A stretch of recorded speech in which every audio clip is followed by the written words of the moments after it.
Introducing the brand new 2008 Mini Cooper S to the channel here.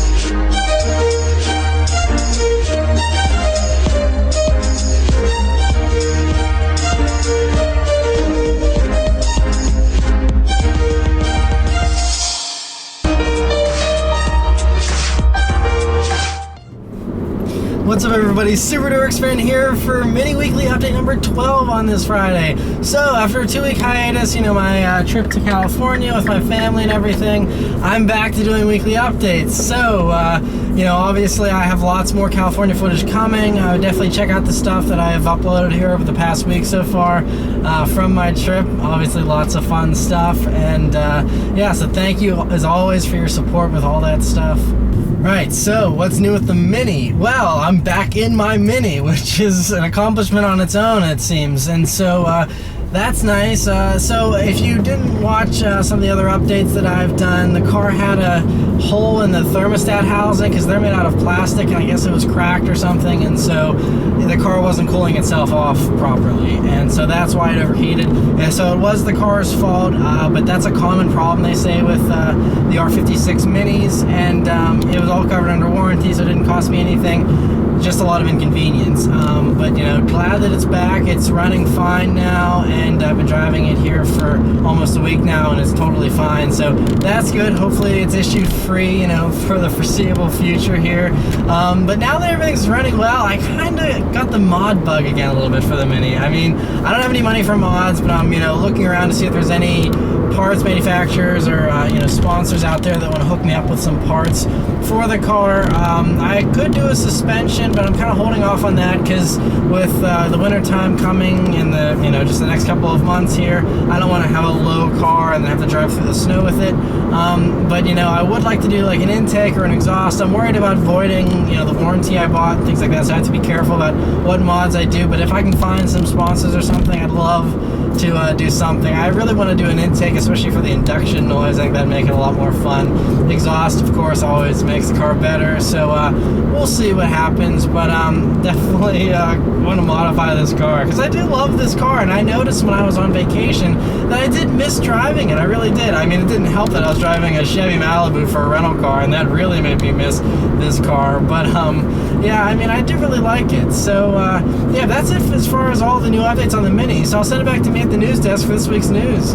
Right, so for this week's news, the first thing is they unveiled the final Legend Edition. They've been doing all these Legend Editions of the Bugatti Veyron to honor different people, and the last one is dedicated to Ettore Bugatti, which is really cool. They're paying homage to him, and it's a great paint scheme. There's lots of these, and from what I heard, there's only 15 Bugattis left to sell before they've met their quota, and they're going to quit building this car, the Veyron. So that's pretty interesting. It's the end of an era of this hypercar. But interestingly enough, there's been some insiders that have gotten some information on the new Veyron, and there's a rendering of it. It looks pretty sweet as well.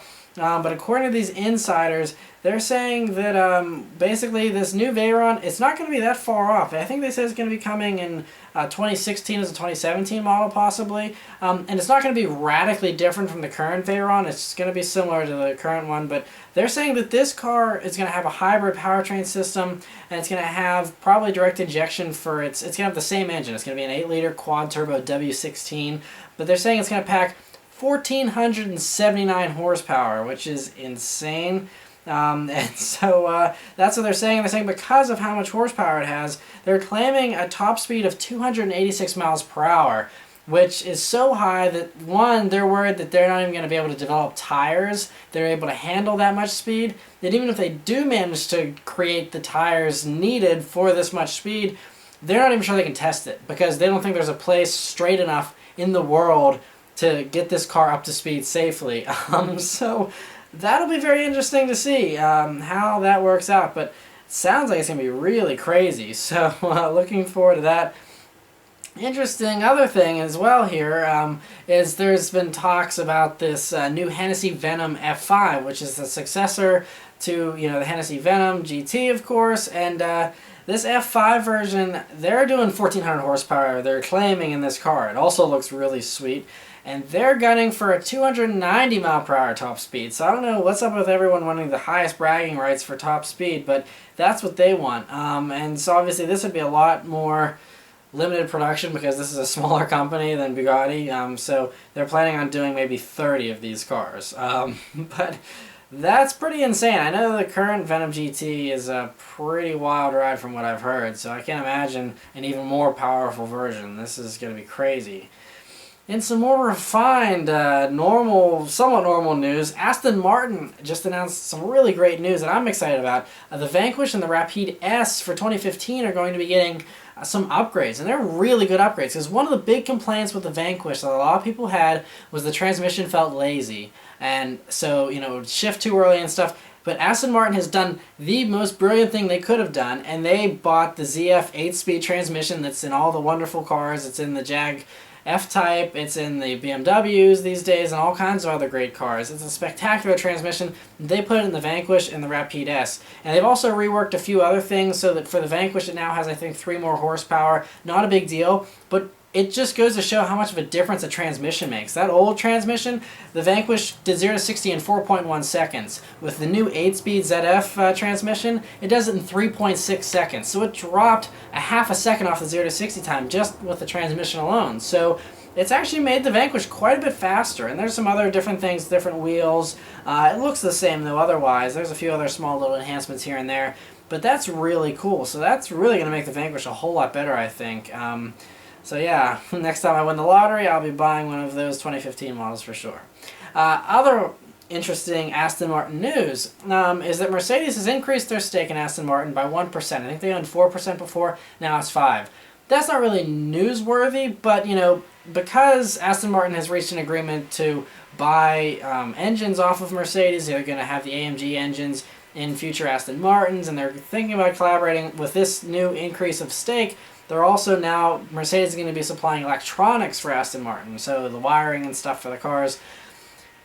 And some people have been discussing, I read on Jalopnik about this as well, that it feels, even though that's a small increase in their stake, it almost seems like Mercedes is considering buying Aston Martin outright. Who knows if they actually are or not, but it's interesting that they're slowly increasing their stake little by little. So we'll see what happens. But Aston Martin's a fantastic company. I think they're doing just fine as is. But hey, having more money from Mercedes probably isn't a bad thing. So interesting to see what happens there. Other Mercedes news now is there's been some patent photos that were leaked that show the Mercedes S600 Pullman, which is like the new Maybach essentially they're going to be coming out with. And this car is really long. Basically a limousine. So it's 21 feet long, which makes it longer than the Maybach 62 and quite a bit longer than that car. So, I mean, it's definitely, I think this is going to be an 8-seater. So it'll sit 6 in the back and it'll seat 2 up front. So quite the car there. And I know they said the armored version is going to be $1 million, so it's definitely not a cheap car either. So very cool to see what it looks like though.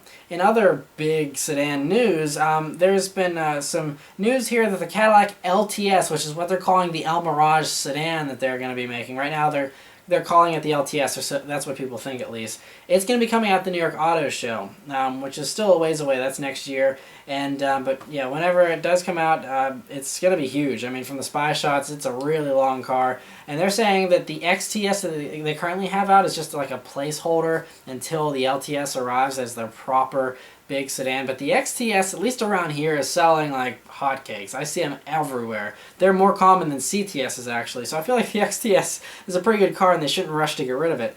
But very excited to see this LTS. Still wish they would make a coupe El Mirage. That would just be amazing. But hey, we'll take what we can get. Some other awesome sedan news is there's been a lot of news talking about Dodge releasing a Charger SRT Hellcat, which is now just, according to everyone that's been talking about it, I think this is basically a foregone conclusion. They are going to do this because Dodge is awesome like that. And not only do they just do the Challenger Hellcat, but they're like, you know what, let's just give the Charger 700 horsepower. So that's what they're doing. And I think this is going to debut at the Woodward Dream Cruise, which is going to be awesome. That is just, I love it when car companies are ballsy like that. So that's really awesome to see. Can't wait to actually see what it looks like. That's going to be really sweet. The last thing that looks really sweet that I'm going to report on this week is there's been other patent photos that were released of the Porsche 911 GT3 RS, the new version that they're going to be releasing. These patent images show the car, and it's like the GT3, but just a little bit more extreme. Looks all kinds of awesome. This one even has a roll cage in it. I don't know if that's going to be standard or not, but very awesome to see. The wing is even wider than it was in the previous years. But yeah, so that's awesome. No word yet on, you know, what kind of actual mechanical improvements it's going to have, but I'm sure it's going to be one amazing performer. So yeah, that's it for all the news this week, guys. So I'll send it back to me in the car. Alright, so I'll leave you guys with a nice little acceleration here, like I always do.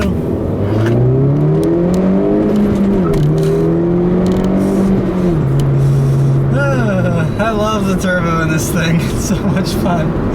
So yeah, thanks for watching, guys, and I'll see you next week. Take care.